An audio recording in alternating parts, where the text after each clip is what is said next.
Hello hi అండి, అందరికీ నమస్కారం. నేను కొత్తగా ఏం చేస్తలేనండి, చికెన్ ఫ్రై చేస్తున్నాను. మీ అందరికీ వచ్చని తెలుసు. ఒకసారి నేను చేసి చూపిస్తున్నాను, ఒకసారి చూడండి. నచ్చితే లైక్ చేయండి. ఫస్ట్ చికెన్లో వాటర్ వేసి సాల్ట్ వేసి చికెన్ వేసి క్లీన్గా వాష్ చేసుకున్నా. తర్వాత కడాయి పెట్టి అందులో చికెన్కి తగినంత ఆయిల్ వేసుకున్నా. చికెన్ 1/2 kg అండి. ఆయిల్ వేడయ్యాక జీలకర్ర వేసానండి. జీలకర్ర ఎందుకు వేసానంటే తొందరగా జీర్ణం కావడానికి. ఈ విషయం మీకు తెలుసా అండి, కానీ నేను చెప్తున్నాను. తర్వాత పచ్చిమిర్చి, ఉల్లిపాయ ముక్కలు వేసి కలుపుతున్నాను. అవి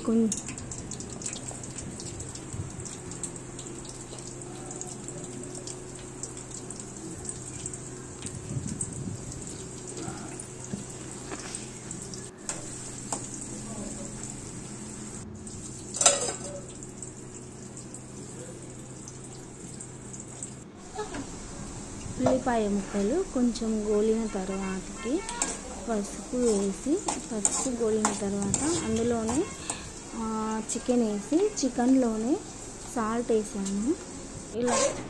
ఇలా వేయడం వలన చికెన్లో ఉన్న వాటర్ అంతా వస్తుంది. వచ్చి చికెన్ చాలా టేస్టీగా ఉంటుంది. ముందుగానే సాల్ట్ వేసాను చికెన్లోనే. చికెన్ ఇలా గోలిన తర్వాత, ఎర్రగా అయిన తర్వాత, చికెన్ ఇలా ఎర్రగా గోలిన తర్వాతకి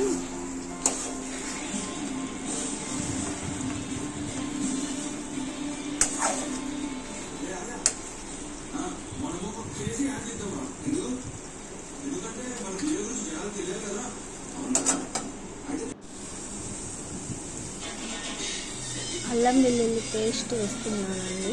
ఇది ఇంట్లోనే నేను రెడీ చేసుకుంటున్నా, బయట తెచ్చుకోనండి.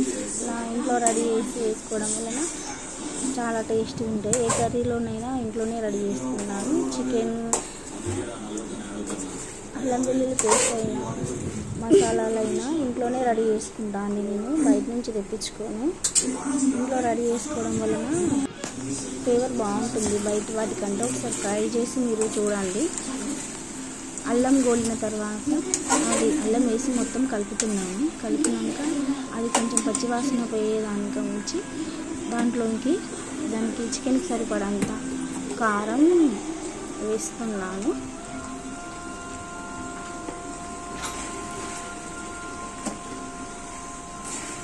అంతా ఒకసారి కలిపి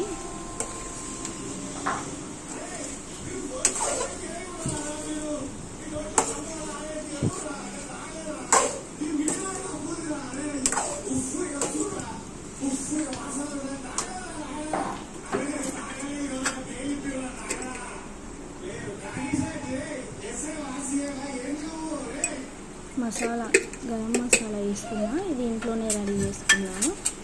ఇది వేసిన తర్వాత ఒకసారి కలిపి ఒకసారి మూత పెట్టుకోవాలి. కొంచెం మగ్గిన తర్వాత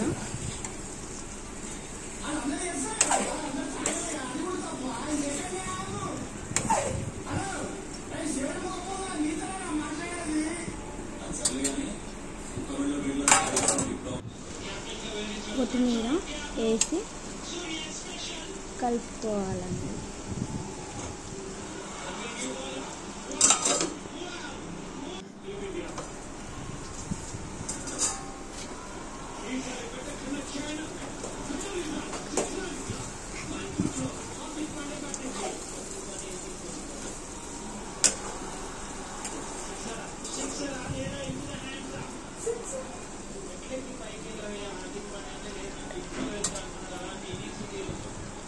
టేస్ట్ ఎలా ఉందో చూడండి. మా బాబుకు ఇచ్చాను, సూపర్ అంటున్నారు. ఒకసారి మీకు నచ్చితే ఇంట్లో ట్రై చేయండి.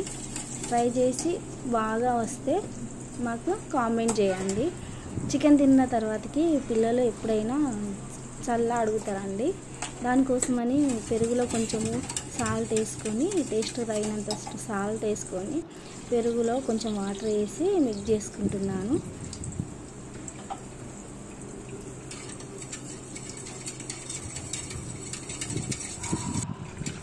అలా కాదని మా శ్రీవారు ఇలా చితకాలని పెరుగులో ఇలా చితికి చూపిస్తున్నారండి. ఇందులో కొంచెము కొత్తిమీర, ఉల్లిపాయలు వేసానండి, అంతే.